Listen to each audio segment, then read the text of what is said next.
economic or financial crisis.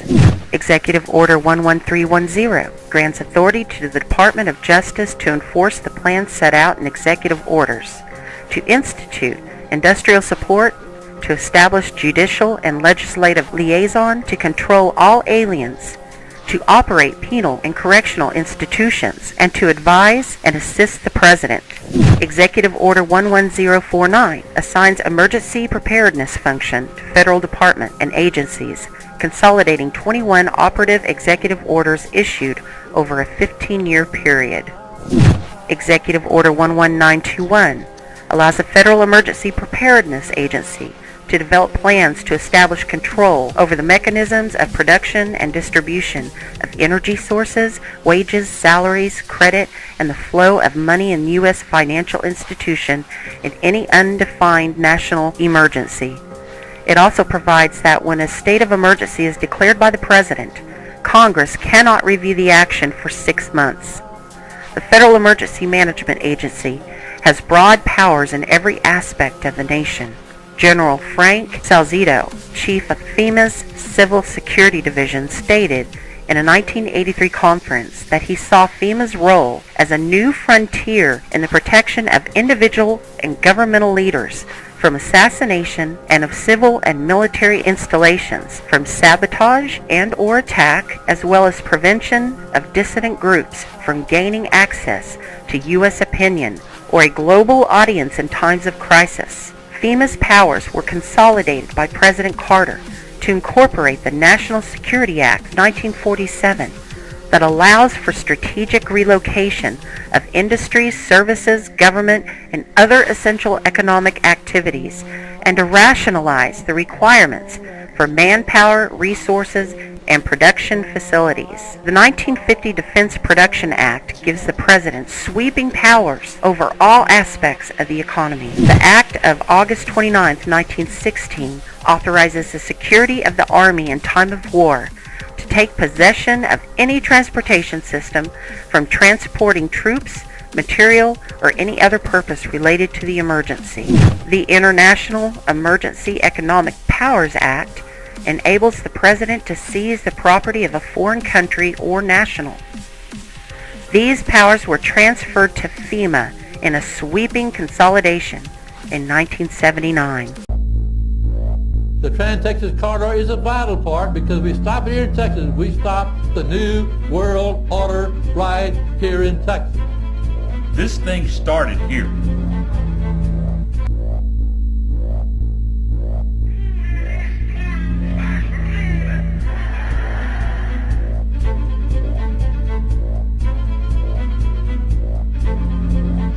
There is a chance for the President of the United States to carry out a phrase his father used, and that is a New World Order.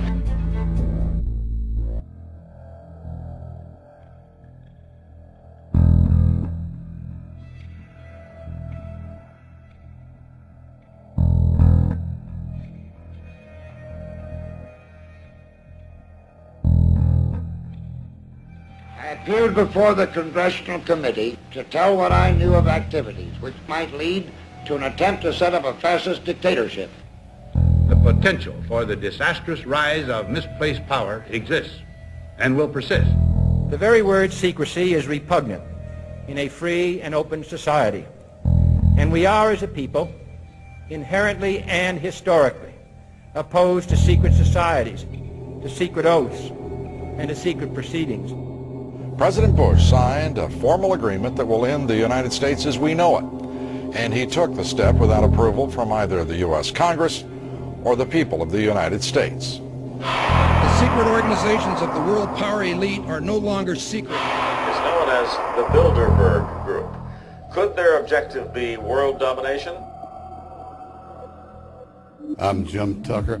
I've chased Bilderberg for 30 years. I'll never give up the chase.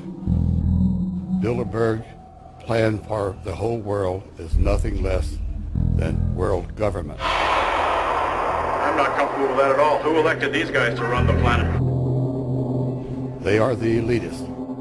They feel they should run the world for their own selfish interests. Now we can see a new world coming into view. A world in which there is the very real prospect of a new world order. Bilderberg is making great progress toward a world government, and only an educated, informed public can stop them in their tracks.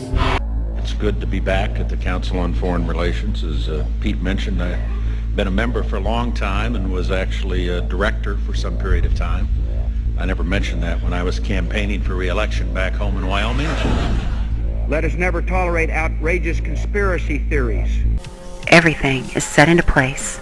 In which every human being on planet Earth is ultimately responsible to policies that are being formulated at the international level.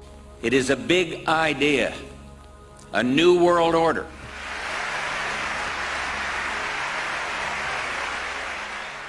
President Bush said that the New World Order was in tune, and that's what they were working for. The UN is part of that government. They're working right now very significantly for a North American Union. That's why there's a lot of people in Washington that don't care too much about our borders. They have a philosophical belief that national sovereignty is not important. It's also the reason I have made very strong suggestion that we need not be in the United Nations for our national security.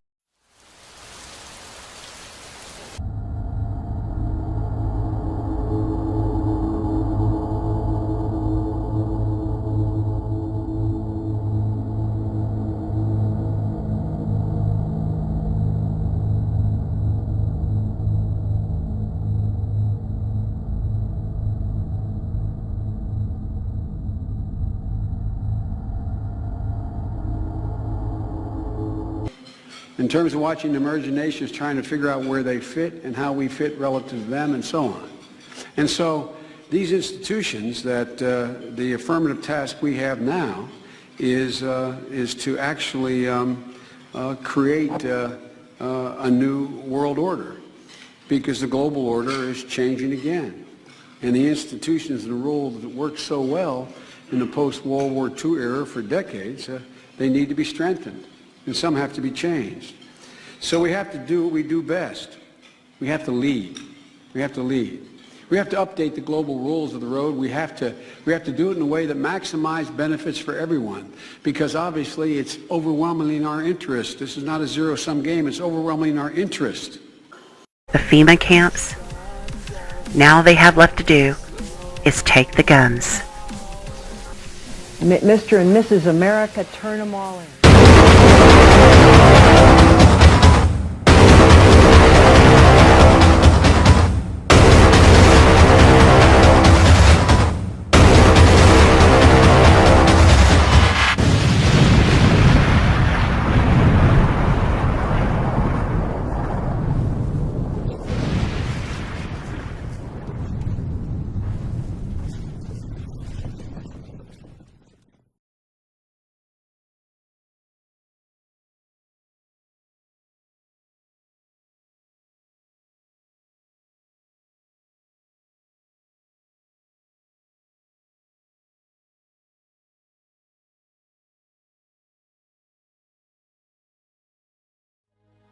Painful